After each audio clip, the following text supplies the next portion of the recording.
واليوم ان شاء الله غادي نشارك معكم طريقتي المعتمده وحتى اللي كنخرج في لي كوموند ديال فقاس ديال تحماره الوجه، اكيد مع جميع ديال الاسرار حتى في الطياب هكا، باش ما يتشققش لكم، باش ما يتفرتتش لكم، ويخرج لكم ما شاء الله واحد الكميه اللي كثيره. غير جربوا على ضمانتي غادي ينجح معكم. اول سر هو كناخذ داك الصفار ديال البيضه اللي خديت من 6 البيضات، كندير فيه واحد معلقه ديال قهوه سريعه الذوبان، وكنخليهم كيطلقوا على اتساع. كل ما طلقوا كيعطينا واحد اللوين مذهب في الفقاس، واحد اللون اللي زوين بزاف. هنا عندي واحد 6 البيضات اللي محيدين منهم اكيد الصفار، درناه هكايا في الخليط ديال قهوه سريعه الذوبان. غادي ندير 2 الكيسان اكيد بالعبار ديال كاس العنبه ديال السكر سنيده، مع واحد الساشي ديال النكهه ديال الزهر. اذا عندكم، ما عندكمش غادي تكتفيو هكا غير بالزهر وديروا هكا الفانيلا. صافي غادي نحاول انني نخدم مزيان في القصريه بالطريقه التقليديه المعروفه اللي كيخدموا بها هكا والدينا. غادي نخدم مزيان داك السكر مع البيض حتى كينسجموا ليا هكا كيف ما لاحظتوا. ما كيبقاش عندي البيض في جهه والسكر في جهه.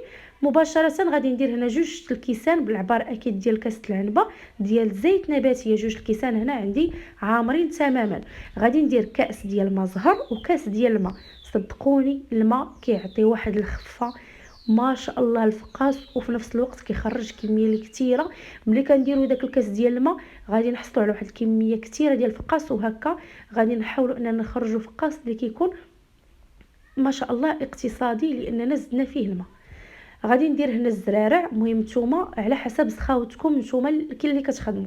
انا عندي داكشي بالعبار لان كيف ما قلت لكم هكا في لي كوموند عندي تقريبا واحد الكاس بالعبار ديال كاس العنبه ديال الجنجله اللي كيكون منقي، ما مصهد ما محمر، عادي غير يكون هكا نقي. غادي ندير هنايا اللوز، كندير ربعه ديال اللوز حتى هو ما نفزكاه ما حتى شي حاجه، كيف ما خديتو.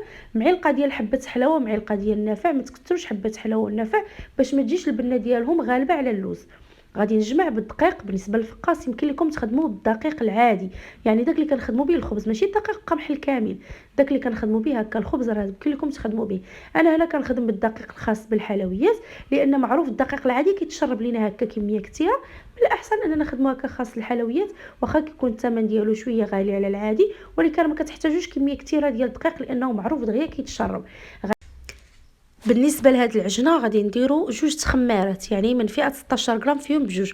وغادي نجمع العجينه تكون شي شويه رطبه، ما تكونش قاصحه، باش هكا دوك الحريبلات ملي بغيت نشكلهم يتشكلوا معايا بكل سهوله. متبقاش العجينه ديالي هكايا كتكركب ليا، او عفوا هكا كتطيح، يعني ما كتبقاش قابطه في راسها. المهم الخمار ما نكثروش لان الخميره اللي درناها حتى هو غادي يطرطق لينا في الوجه ديالو كاننا درنا هكا شي غريبه. كنحاول انني كنشكل حريبلات. المهم ديك العجينه كنشكلها على تقريبا 4 ديال الحريبلات. المهم نتوما الحجم ديال الفقاس بغيتو يجيكم غليظ يجيكم صغير كتحكموا به هكا في الحريبلات. بغيتو الفقاس اللي كيجيكم صغير اكيد هاد العجينه غادي تخرجوا منها 5 ديال الحرابل. صافي بعد ما شكلت هكا الحريبلات ديالي غادي نديرهم هنايا في صفيحه اللي نفرش على ورق الفرن من الاحسن الا كان، وغادي ندهنهم هكا كيف ما لاحظتوا بداك صفار البيض مع قهوه سريعه الذوبان. وحاولوا انكم تخفوهم بواحد قطرات او معلقه ديال الخل الابيض هكا باش كيعطيكم حتى اللون زوين بزاف وكيتخفوا لكم ما كيبقاوش قاصحين. صافي غادي ندير هكا بالشكل العادي التقليدي بالشوكه. كنحاول انني كندير هذا التزيين هذا وكندخلو الفران اللي كيكون بارد تماما، سواء فران كهربائي او فران ديال الغاز. ضروري الفران يكون بارد على عافيه مهيله شمعه. غياخذ منكم الوقت بزاف لان غنطيبوا على عافيه مهيله شمعه. كان الفران ديالكم كيسخن حاولوا انكم تحلوا هكا الفران، ما تخافوش نهائيا ان الفقاس ديالكم غيطفى او غيهبط، ما يهبطش نهائيا. غير حاولوا انكم تحلوا الفران ديالكم هكا باش ما يتشققش لكم حتى كيتحمر ليا وكيضاعف الحجم ديالو. صافي كنشعل عليها كيذهب اللون ديالو. هو باقي سخون خديت واحد المنديل اللي حاولت انني نفزقو في الماء يكون نقي، وغسلت وحاولت انني نفزقو مزيان وعصرته مزيان. صافي وغادي نغطي به هكا وغادي نخلي الفقاس ديالي انا يبيض ليله كامله. عجنتو الفقاس بالليل، ملي تفيقوا في الصباح حاولوا انكم تقطعوه. صافي كتبداو هكا كتحمروا فيه.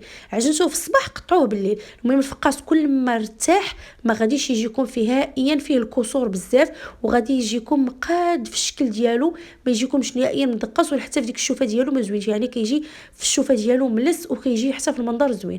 صافي كنبدا كنقطع. ضروري ما يكون السكين اللي كيكون حاد تماما، ضروري وهكا، وردوا البال على حسب صبيعاتكم صافي. وكنبدا كنقطع كندير هكا في الصفيحه وكنبدا كنحمر. انا بالنسبه للتحمار كنشعل ليه من التحت على عافيه مهيله حتى كيتحمر ليا كامل التحت، وكنزيد كنقلبو هكايا من الجهه الاخرى باش كيتحمر. كل ما خدا وقيتو على عافيه مهيله صدقوني غادي يجيكم مقرمش وكيجي محمر، ديك التحميره الزوينه، وكيجي هكا حتى ديك اللوزه كتبان لكم انها محمره.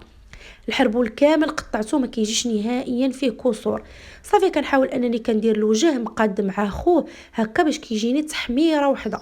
دوك الحبات اللي كيكون هكا صغيورين سواء كنديرهم في الجناب سواء كنديرهم هكايا في صفيحه اللي كتكون هكا مقادين مع بعضياتهم باش يجيني انا تحميرته وحده. كيف ما قلت لكم الطياب ديالو الفقاس سواء دخلتوه حرابل سواء كتبغيو تحمروه من الاحسن يتحمر على عافيه مهيله هكا، غادي تجينا النتيجه اللي زوينه بزاف.